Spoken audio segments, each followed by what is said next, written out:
오늘 말씀 정말 기가 막힌 반전의 말씀입니다. 우리 성경이 이렇게 좀 자세하게 읽다 보면 성경 안에서 정말 그 익사이트먼트를 갖게 되는 그런 장면들이 많이 나옵니다. 오늘의 말씀도 그런 말씀입니다.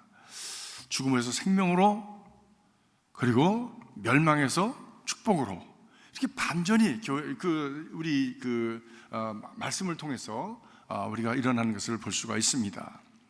정말 그 멸망에서 구원으로, 정말 하나님의 거룩한 반전은 무엇이냐? 정말 이 땅에 오셔서 정말 땅 끝까지, 그리고 무덤까지 들어가셨던 분이 다시 일어나셔서 생명의 주로 부활하시고, 그리고 만유의 주로, 심판의 주로 오시는 이런 극적인 그런 반전이 일어나는 역사가 하나님의 역사인 것을 성경은 우리에게 가르쳐주고 있지요. 지난 시간까지는 13장까지는 우리 종말에 대한 말씀을 드렸습니다. 그래서 종말에 일어날 사건들, 또 자세하게는 말씀을 다 드리진 않았지만, 그러나 종말에는 이런 정말 멸망에 가정한 것이 서지 못할 것에 선 것을 보거든 그때가 종말이 오는 때인 줄 알아라. 그래서 모두가 다 자기가 메시아라고 하는 이단들이 막 이렇게 일어나는 그런 때가 올 것이다. 그리고 자연 환경이 막 파괴되어지고, 그리고 정말 우리들이 감당할 수 없는 그런 무서운 일들이 일어나게 될 것을, 지진이 일어나고 하늘의 별들이 떨어지고, 그리고 막 하늘이 변하는 그런 일들이 일어나게 될 것인데, 그럴 때가 오면 너희가 때를 알지 않느냐?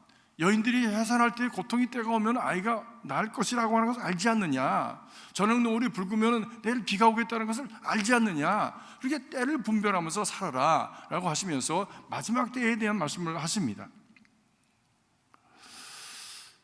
이와 함께 예수님의 종말도 가까워옵니다. 그 종말로 몰고 가는, 예수님의 이 땅에서의 마지막으로 향해서 몰고 가는 바로 그런 세력들이 마구 일어나는 것을 우리가 오늘도 읽을 수가 있습니다. 그것은 바로 예수님에 대한 죽음의 모의가 진행이 되고 있는 것입니다. 하면은 예수님은 이상하게 생각했어요. 이상하게 생각하는 것이 의심으로 자라나는 것이, 그래서 그분에 대한 거부감으로 나타나고, 거부감이 자라서 나중에는 살의로 변합니다. 이것이 점진적으로 계속해서 이렇게 자라나는 것을 볼 수가 있습니다.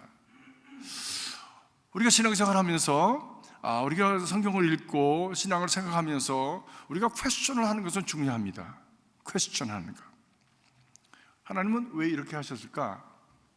하나님이 우리에게 원하시는 것은 무엇일까? 이런 퀘스천은 중요합니다. 그러나 의심은 굉장히 위험합니다. 퀘스천과 다우트는 다르죠? 그렇죠? 의심과 그리고 질문은 다릅니다. 여러분, 질문을 많이 하시기 바랍니다. 질문을 많이 하나님께도 질문하시기 바랍니다. 왜 이런 일이 있습니까? 왜 악한 사람이 선한 사람을 이렇게 핍박하고 세상은 이렇게 어둠으로 깊어집니까? 하나님, 그 뜻이 무엇입니까? 이것은 왜 고난이 있습니까? 이런 질문을 선지자들이 다 했어요. 그러나 하나님이 계신 거야? 하나님 정말 나를 사랑하시는 거야? 하나님이 계시다면 이런 일이 있을 수가 있는 거야? 이렇게 doubt 하는 것에 대해서는 바로 그 다웃을 타고 우리 안에 뭐가 들어오냐면 마귀가 들어옵니다. 마귀가 들어옵니다. 마치 우리가 이렇게 밤낮의 기온이 막 달라지면서 몸의 저항력이 떨어지고 흔들릴 때에 바로 병균이 들어와서 우리를 병들게 하는 것처럼 다웃을 통해서 그 악한 마귀도 같이 들어옵니다. 사랑하는 성도 여러분, 바로 이렇게 이스라엘의 지도자들이 예수님에 대한 거부감이 자라고, 그분에 대해 의심을 하게 되고, 그리고 그를 계속해서 이렇게 거부하면서 결국에는 자기들의 지금까지 가졌던 위상들이 흔들리고, 자기들이 가르쳤던 가르침들이 다 부서지고 무너지는 것을 경험하면서 저를 죽여야 되겠다라고 하는 생각을 하게 되죠. 생각만 품은 것이 아니라 그 다음에 구체적인 계획으로 들어갑니다. 이거 무서운 거예요. 무서운 겁니다. 그래서 우리가 어떤 씨앗이 심어졌을 때 그것을 빨리 파내야 됩니다.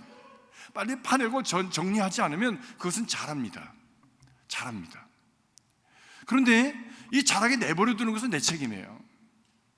그런 의심이 드는 것은 들 수가 있어요, 혹은. 그러나 그런 의심이 들 때에 그것을 정리할 책임은 내게 있는 것입니다. 그렇죠? 무디와 같은 목사님은 그래서 그런 말씀을 했습니다. 새가 내 위를 날아다니는 것은 내가 어떡하겠냐. 그러나 새가 내 머리에 똥 싸는 걸 내버려 두는 것은 누구 책임이야? 내 책임이지. 내 책임이지. 그래서 신앙에는 하나님의 역할이 있고 나의 역할이 있는 것입니다. 그래서 하나님과 내가 함께 구원의 역사를 이루어가는 것이지요. 이것을 신인 공동설이라고 합니다. 신, 하나님과 인, 사람이 함께 구원을 이루어간다는 것이죠. 오늘도 이스라엘의 지도자들은 자기 자신을 정리해내지 못했기 때문에 결국 그들이 가지고 있었던 고질적인 것들을 파내지 못했기 때문에 계속해서 무엇으로 나갑니까? 예수를 죽이는 데 나갑니다. 오늘 12절 말씀 보니까 1절 말씀 보니까 이틀이 지나면 유월절과 무교절이라 대제사장들과 서기관들이 예수를 흉계로 잡아 죽일 방도를 구하며, 잡아 죽일 마음, 죽어야 되겠다라고 생각하는 것 정도가 아니라 이제는 방도를 구하고 모의를 하는 차원에까지 왔다는 얘기입니다. 무서운 일이 진행이 되는 거예요. 오늘 보니까 무교절과 유월절에 대한 얘기가 납니다. 이것은 이스라엘의 아주 중요한 대절기죠. 마치 우리 동양 사람들이 이 구정이라고 하는 게 설날을 지키는 것 같은, 그리고 우리나라 사람들이 무슨 뭡니까 8.15를 지키는 것 같은 그런 참 중요한 날입니다. 어찌 보면 우리나라의 8.15와 같은 날이라고 할 수 있겠죠.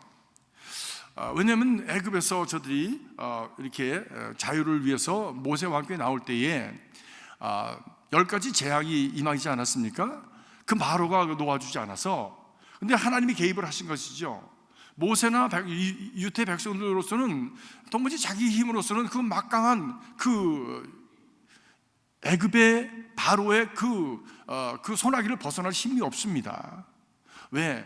종이었으니까, 노예였으니까. 그때 하나님께서 개입을 하시죠. 그래서 10가지 재앙을 주시는데 마지막에 재앙이 무엇이었습니까?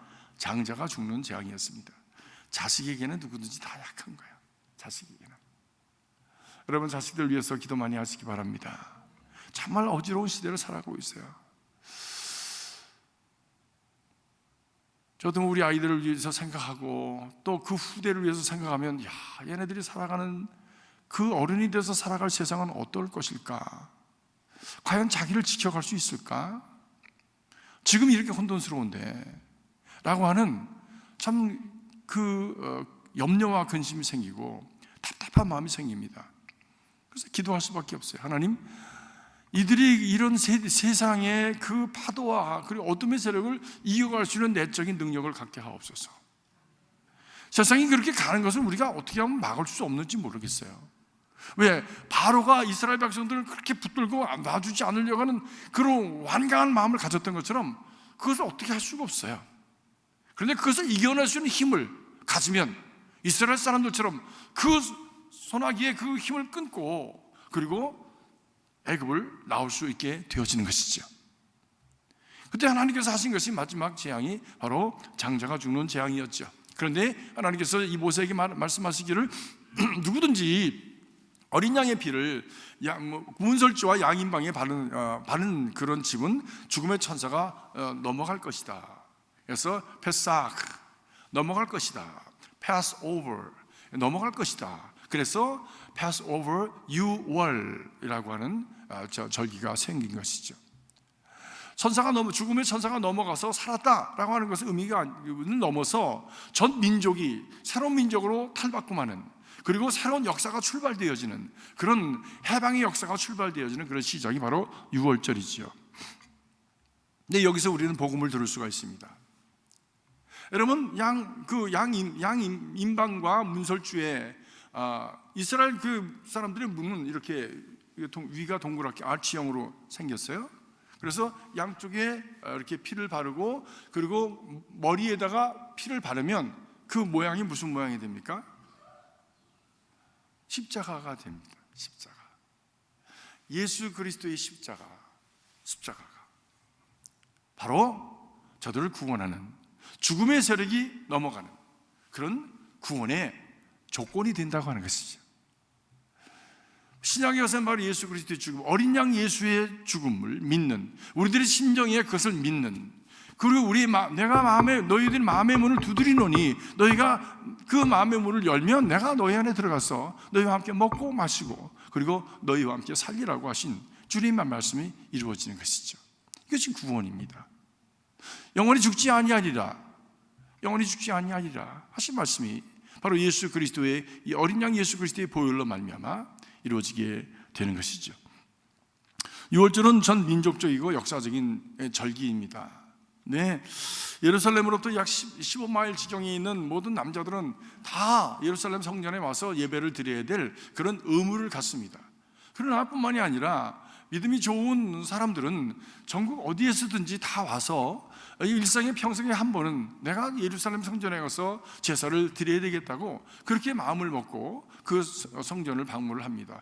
소위 말해서 그 성지순례를 하는 것이죠. 오늘날도 성지에 가면 얼마나 많은 사람들이 세계 각곳에서 왔는지 몰라요. 다양한 신앙의 모습들, 다양한 그런 어떤 믿음을 가지고 그 성지, 예수님이 걸으셨던 그 길을 걷고자 오는 사람들이 가득합니다.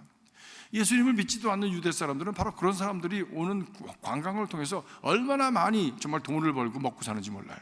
이율배반적인 어떤 사건인데, 그러나 그런 일이 지금도 일어나고 있습니다.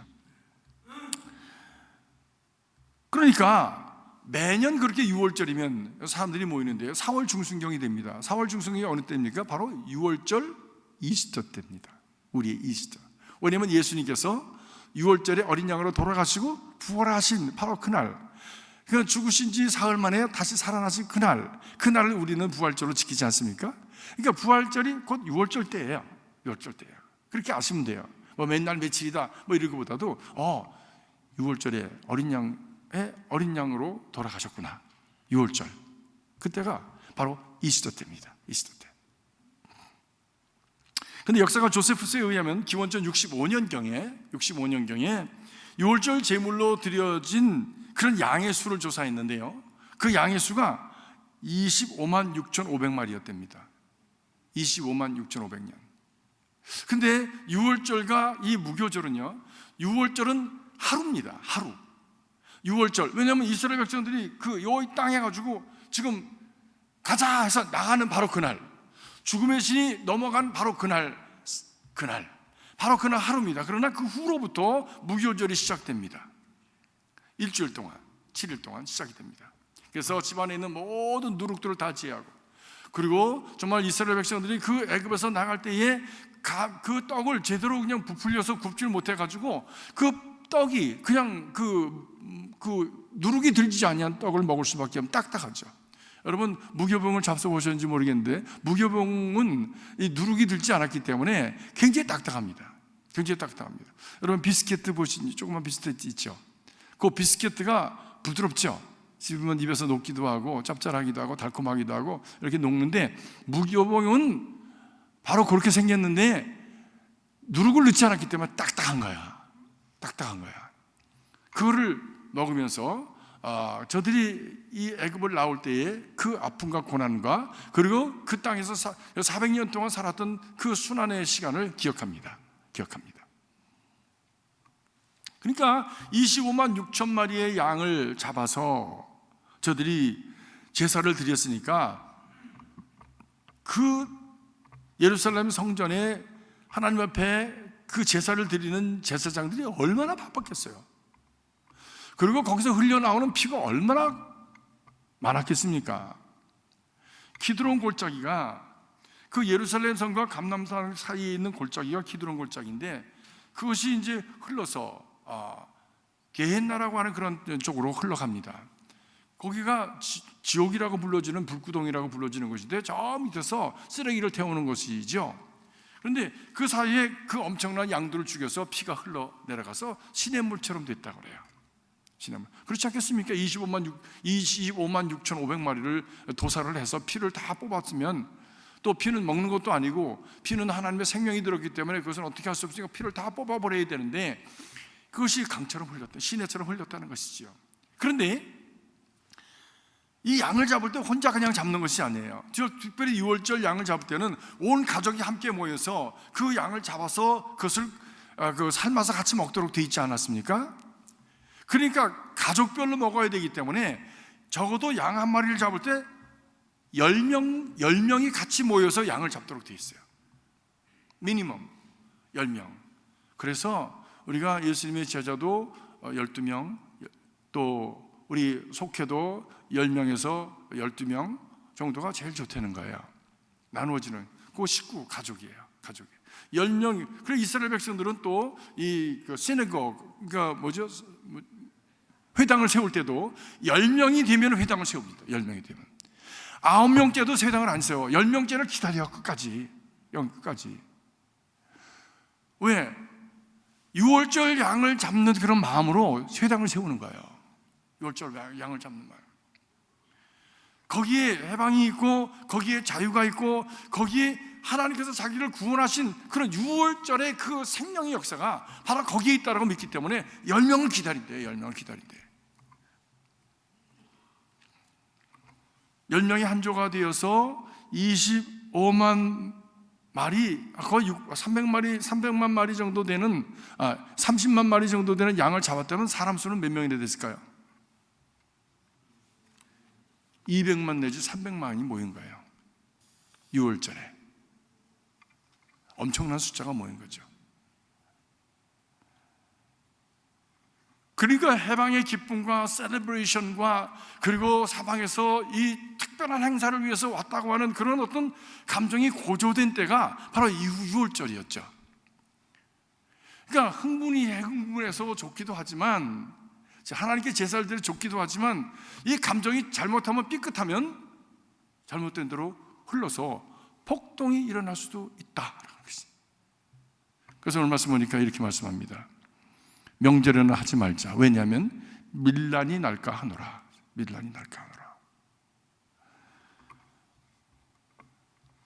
예수님은 6월절 어린 양으로 돌아가셔야 되고, 그리고 그를 죽이기 위해서, 어린 양으로 죽이기 위해서, 아니 어린 양으로 죽이는 게 아니라 저들은 정치범으로 죽이려고 하는 것이죠.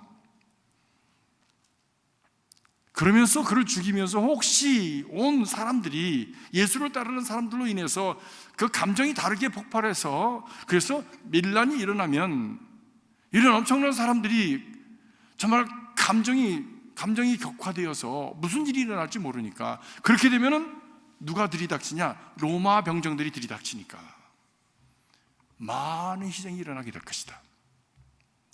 그러니까 명절에는 하지 말자라고 얘기한 거예요. 굉장히 아주, 이걸 지혜롭다고 그래야 됩니까? 뭐라고 그래야 됩니까?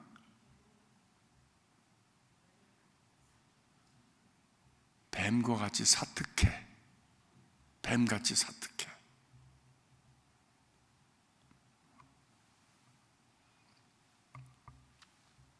당시 당국자들이 문제 삼고 있던 것이 이것이었죠. 로마는 봉기가 날까봐, 이런 날 날까봐, 당시에 로마의 이스라엘에서 로마가 주둔하였던 도청 소지지는 어디였냐면 가이사라 빌립보였습니다. 저 밑에 가이사라였습니다. 가이사라에서 일부러 로마 황제의 특수 부대를 예루살렘으로 옮겨서, 그리고 예루살렘 영내에 군인들이 거하는 곳이 있었습니다. 거기에다가 군인들을 다 배치했어요. 그리고 예루살렘 성이 있으면 군데 이렇게 탑이 있는데, 그 탑 위에 군인들이 다 올라가서 지키고 있는 거예요. 다 보고 있는 거예요. 서치라이트를 가지고 다 보고 있는 거예요. 무슨 일이 일어난가. 그럼 무슨 일이 일어나면 득달같이 칼과 총이 아니고, 칼과 총이 아니고, 칼과 창을 가지고 가가지고 그 사람들 흩어놓고, 그래서 그런 일을 진압하곤 하였던 것이지요. 정말 일촉즉발의 어떤 사건이 일어날 수 있는 그런 상황 속에서 곧 다시 말하면 예수를 죽이고자 하는 모의가 진행이 됩니다. 살의 내지는 살기가 가득한 상황 속에 이제 예수님의 아름다운 사건이 오늘 일어납니다. 정반대의 반전의 사건이 일어납니다. 그것과는 다르게 밀란이 일어나고 봉기가 일어나고, 그리고 뒤에서 정말 그냥 고요한 것 같지만, 평화로운 것 같지만, 하나님을 예배하는 것 같지만 뒤에는 사람을 죽이려고 하는 그런 무서운 일들이 일어나는 그런 상황 속에도 예수님의 평화로운 복음의 역사가 진행이 됩니다. 보시면 3절부터 9절까지 말씀입니다. 사랑의 낭비의 역사가 일어납니다. 이렇게 죽음의 살기와 죽음의 냄새가 가득한 가운데 아름다운 생명의 향기가 풍겨지는 그런 장면을 오늘 우리가 읽습니다. 6월절을 위해서 예루살렘으로 향하시던 예수님께서 바로 예루살렘 근교에 있었던 베다니 동네에 들어가셔서 거기 그 마을의 문둥이 시몬의 집에 가셨다라고 성경은 말씀합니다. 문둥이 시몬. 베다니는 지금도 가보면 가난한 나라예요. 아니, 가난한 동네예요. 너무 가난해요. 제가 갔을 때 보니까 가난한 동네인데 거기다가 자판을 깔고선 장사하는 분이 계시더라고. 도대체 장사를 이게 장사 자판인가? 아마 이북이 아마 장마당이 그렇지 않았겠나는 생각도 들고요. 이 옷을 이렇게 대나무 같은 데다 이렇게 걸어놓는데 한 10개쯤 걸렸어요. 이렇게. 아무튼 지금 생각하면 10개쯤 그게 장사하는 거예요. 그리고 그 자판에다 깔아놓은 게 뭐냐면 그 겨자씨를 이렇게 비닐로 봉다리에다 요만큼씩 넣어가지고 그거를 이렇게 놓고 파는 거예요. 그게 장사야. 그거 팔아서 먹고 살 수 있을까라고 하는 생각이 들 정도로 정말 열악해요. 예. 길도 열악하고 동네도 열악하고 가난하고 학구방 판잣전집이고, 예. 그런 상황 속에 있는데 예수님께서 그것을 자주 가셨습니다. 베다니에 누가 살았습니까? 베다니에 누가 살았죠? 나사로. 마리아와 마르다 그리고 나사로가 살았잖아요. 그것은 가난한 사람들이 살던 곳이었습니다. 그때도. 근데 오늘도 보니까 가난한 사람들이 사는 곳에 이 시몬이라고 하는 문둥병 환자가 살았다는 것이죠. 아마 그 사람이 예수님의 은혜로 말미암아 문둥병이 나았기 때문에 예수님을 영접하지 않았을까라고 하는 생각을 이제 하게 됩니다. 근데 그 집에서 식사를 하는 중에 어떤 여인이 갑자기 그냥 벌커덕 들어와서 예수님의 머리에다가 자기 가지고 있는 향유 옥합을 깨어서 머리에 붓고, 그리고 자기 머리로 예수님의 발을 씻었습니다. 눈물로 그 발을 씻었습니다. 모두가 다 깜짝 놀랄 사건이었죠. 충동적인 사건이었습니다. 당시 유대인들의 습관에 의하면 손님이 오면 대야에다가 물을 이렇게 주면 그것으로 발을 닦고 손을 닦는 것이 아주 그분을 이렇게 대접하는 것이었대요. 왜? 물이 귀한 곳이니까. 또 그보다 더 귀한 손님이 오시면 그 물에다가 향유를 한두 방울 이렇게 떨어뜨려 주면 아주 큰 그런 귀한 대접이었다고 합니다. 근데 이 여인은 한두 방울 물에다가 한두 방울 그 향유를 뿌린 것이 아니라 자기가 가지고 있는 모든 향유를 예수님께 다 부어드렸다는 거예요. 그것을 보면서 왜 그것을 깨어드렸느냐라고 하는 질문을 할 수가 있습니다. 근데 본론적인 의미로 보면 향유를 이렇게 그릇을 깬다고 하는 것은 그분에게만 드리는 가장 귀한 것이라고 하는 의미를 갖는다고 합니다. 어느 누구도 다시는 이 향유 그릇에서 다시 당신과 같은 그런 어떤 대접을 위해서 우리가 드리지 않겠습니다. 이것이 가장 최선입니다. 누구도 이 향유 그릇을 다시는 사용하지 않을 것입니다.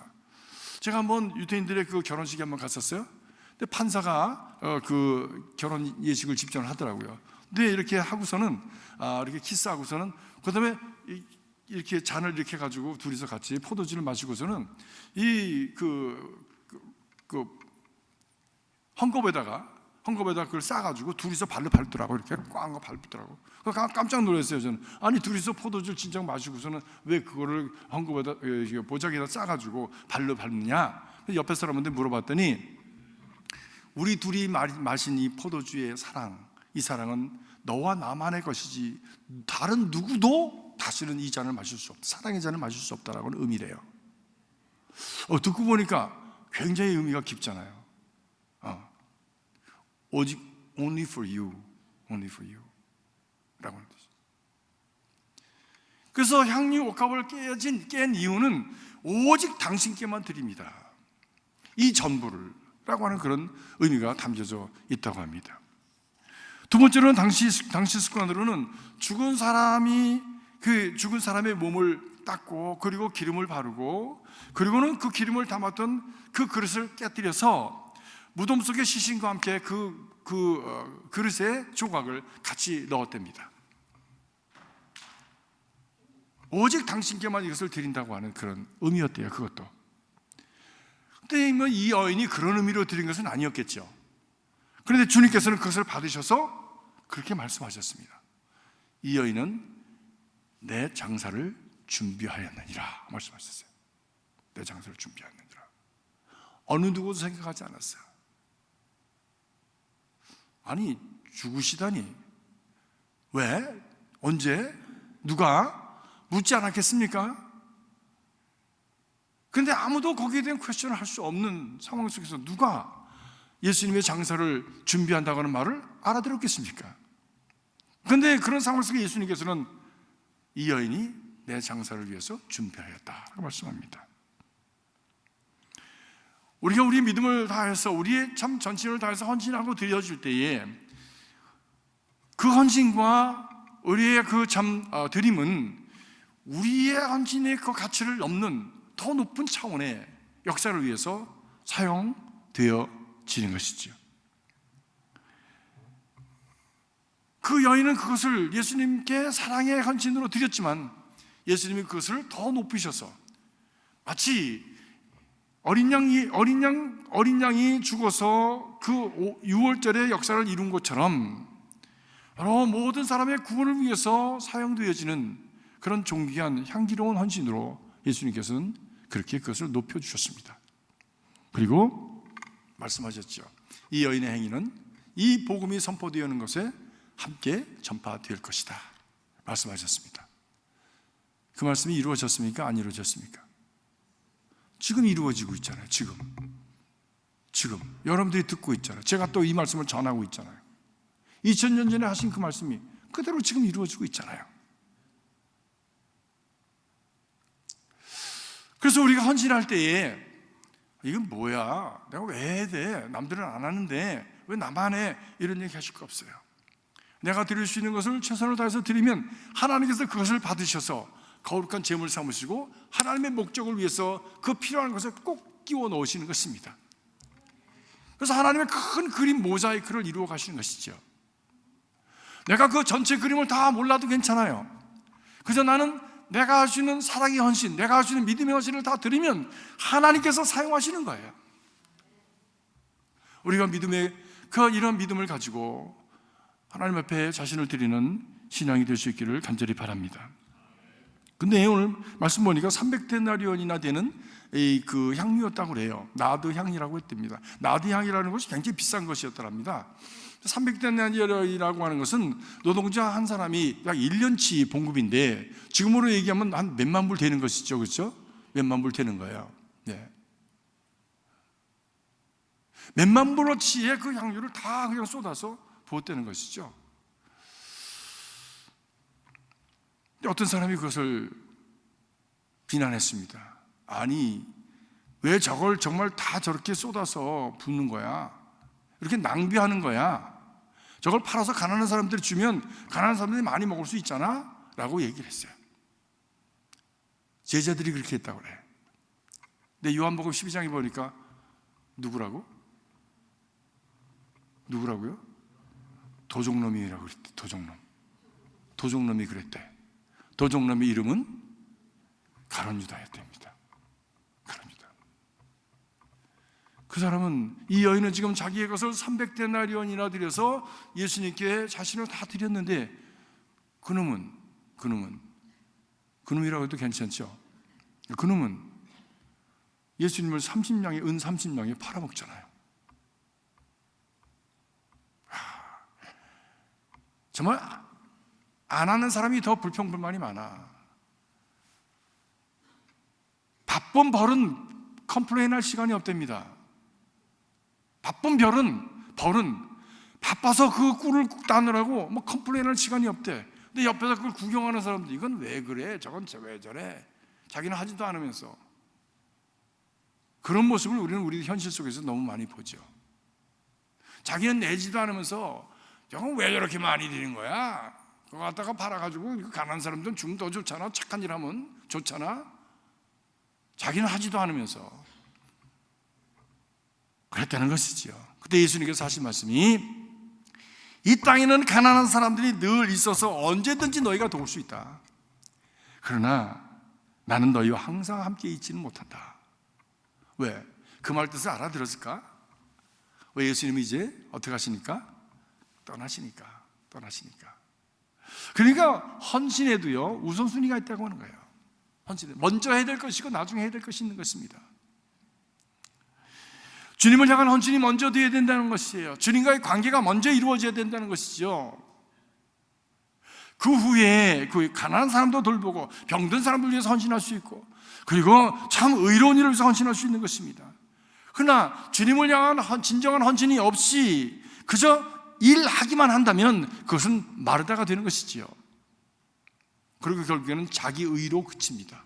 내가 했는데 나는 했어 라고 자기 머리에 영광을 씌우고 면류관을 씌우는 일이 되어지는 것이죠. 주님께 드린 것이 아니란 말씀입니다. 그리고는 삐집니다. 왜 안 알아줘? 나한테 관을 씌워줘야 될 거 아니야? 왜 안 알아줘? 내가 이만큼 했는데 그만큼, 그 정도면 나한테 이렇게 해줘야 되는 거 아니야? 왜 안 해줘? 이런 분들 저는 많이 봤어요. 여러분, 사람들에게 박수 받고 사람들에게 이렇게 인정을 받기 위해서 우리가 신앙생활하는 건 아닙니다.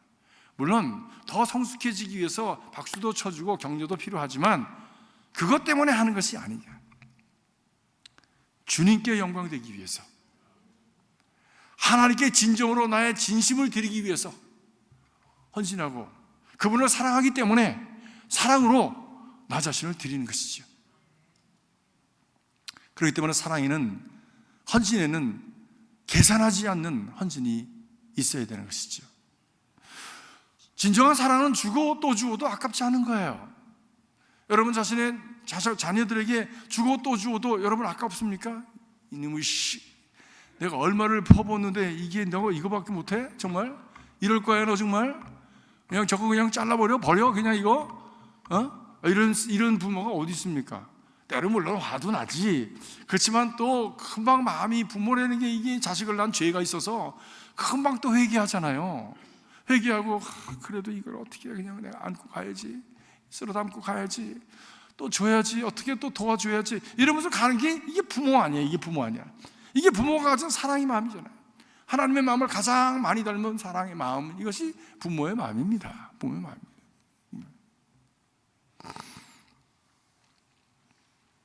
이에는 귀한 옥합을 깨어도 그 안에 들어있는 300데나리에 넘는 그런 참 옥합의 그 향유를 다 드려도 예수님을 기쁘시게 할 수만 있다면 여전히 모자란 마음으로 그분은 드린 거예요. 오직 한 번 마지막으로 드린다고 하는 이것이 전부입니다. 전부입니다. 두 렙돈을 드렸던 그 과부처럼 이것이 전부입니다. 당신에게 내가 다 드립니다. 어쩌면 이것은 그 여인의 최후의 낭비였고 최고의 낭비였는지 모르겠어요. 누가 볼 때, 가룟 유다가 볼 때 저건 낭비다. 사랑의 마음이 없는 사람들은 그것을 이해할 수가 없습니다. 은혜를 경험하지 못한 사람은 그걸 이해하지 못합니다. 율법적으로 따지고 율법적으로 계산하고, 어떤 분이 그래요. 목사님 11조를 어떻게 그로스로 드려야 됩니까? 네트로 드려야 됩니까? 물어봐요. 좀 잘 생각해보면, 그냥 생각해보면요, 물어볼 수도 있지라고 생각할 수 있어요. 그러나 신앙적으로 생각해보면 그로스로 드리면 하나님께서 그로스로 더 갚아주실 거야. 네트로 주시면 또 네트로 갚아주실 거예요. 내가 행한 대로 내가 되갚아주리라고 하셨잖아요. 되로 주면 되로 갚을 것이요, 말로 주면 말로 갚을 것이요, 가만히로 주면 가만히로 갚을 것이요, 트럭으로 주면 트럭으로 갚을 것이라는 얘기예요.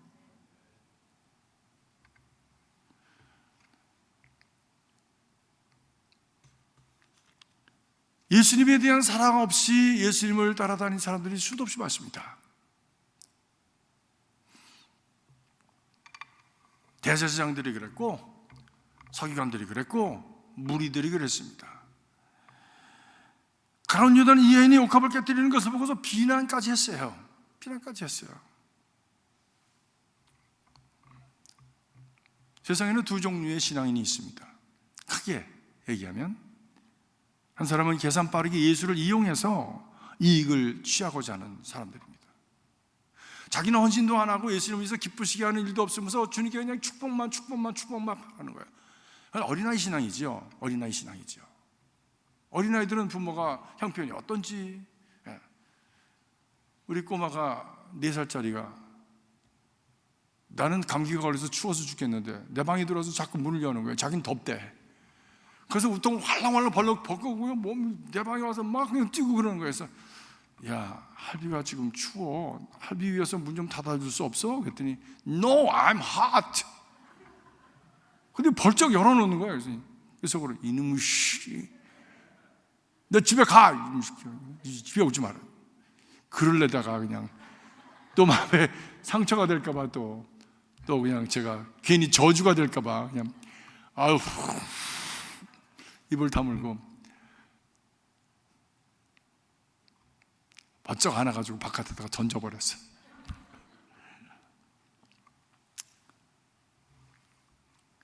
이렇게 예수를 통해서 이익만을 취하려고 하는 신앙이 있는가 하면, 예수를 사랑하기 때문에 자기를 드리고, 그래서 하나님께 영광을 드리는 것에 가장 최선의 가치를 두고 자기를 드리는 것을 아까워하지 않냐는 신앙이 있습니다. 여러분은 어느 쪽입니까? 나는 중간이에요. 이쪽에 왔다가도 있고 이쪽에 갈 때도 있고 저는 중간입니다. 뭐 이런 분들이 많이 있으시겠죠. 그러나 좋아요. 그러나 이쪽에서 이제 우리는 가야 될 길이 어디입니까? 오른쪽으로 가야 됩니까? 자꾸 오른쪽으로 가야 되는 겁니다. 세월이 갈수록 신앙생활을 통해서 우리가 그렇게 자라나게 되어지는 것입니다. 주님께서 말씀하셨어요. 이 여인의 행위가 복음과 함께 끝까지 전해질 것이라고. 다시 말하면 주님께서 인정하신 것이죠. 주님께서 축복하신 거예요. 주님의 마음에 합한 자가 된 거예요.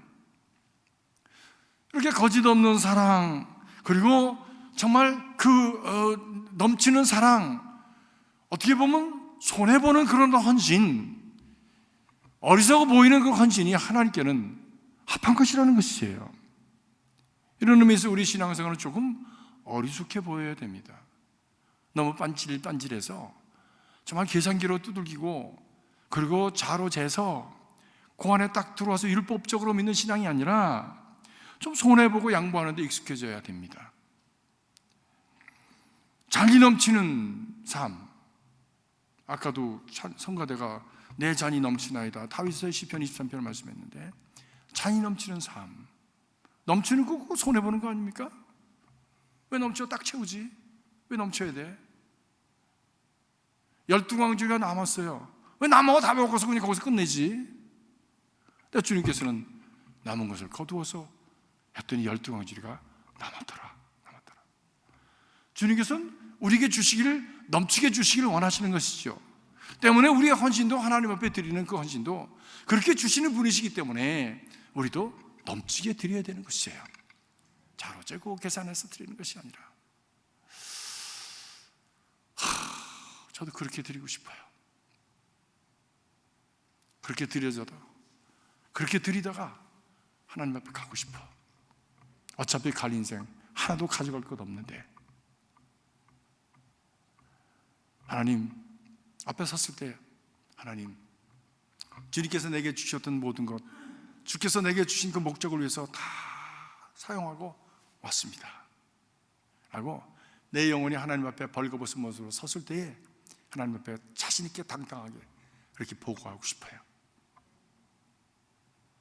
저와 여러분이 이 남가주 주님의 교회를 통해서 신앙생활을 하면서 그런 믿음으로, 차고 넘치는 믿음으로, 잔이 넘치는 믿음으로, 12광주리가 차고 넘치는 믿음으로, 옥합을 깨서 드리는 그런 넘치는 신앙으로 살아갈 수 있기를 주의 이름으로 축복합니다.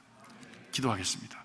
살아계신 주님, 오늘도 죽음의 위기 속에서 정말 그 죽음의 냄새가 풀풀 풍기는 가운데서도 향유 옥합을 깨어서 향기를 풍기는 신앙이 있었습니다. 주님, 우리도 이 살벌하고 어두운 세상에서 예수 그리스도의 향기로 넘치는 삶을 살아갈 수 있기를 소원합니다. 주님, 저희들을 도와주시옵소서. 주님의 은혜로 충만하게 하시고 주님의 은혜로 감동하여 주시고 주의 성령으로 넘쳐서 주님의 인도하심을 받는 복 있는 자들, 사랑의 사람들, 헌신의 사람들, 주님의 마음을 기쁘시게 하고 주님께 합당한 자들이 되게 하여 주시옵소서. 예수 그리스도 이름으로 기도하옵나이다. 아멘.